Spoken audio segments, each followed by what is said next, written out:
எப்பவும் போல் வழக்கம் போல் வந்து கள்ளச்சாராயம் வித்துட்டு இருந்திருக்கிறாங்க. அதில் கிட்டத்தட்ட ஒரு 200 பேருக்கு மேலே உள்ளவங்க வந்து அந்த இடத்துல போய் கள்ளச்சாராயம் வாங்கி குடிச்சிருக்கிறாங்க.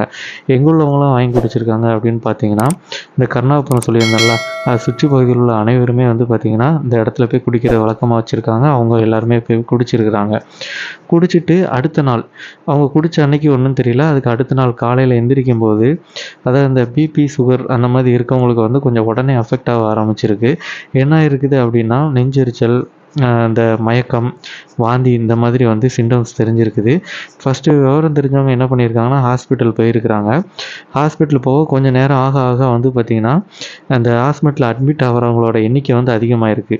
இந்த ஹாஸ்பிட்டலில் அட்மிட் ஆனவங்களாம் எங்கெல்லாம் போய் அட்மிட் பண்ணியிருக்காங்க அப்படின்னு பார்த்தீங்கன்னா, கள்ளக்குறிச்சி, விழுப்புரம், சேலம், பாண்டிச்சேரி இந்த பகுதியில் உள்ள ஜிஹெச்சில் ஃபுல்லாகவே போய் அட்மிட் பண்ணியிருக்கிறாங்க. எல்லாருமே வந்து பார்த்திங்கன்னா ரொம்பவே வந்து உடல் சோர்வு இந்த மாதிரிலாம் நிறையா பிரச்சனை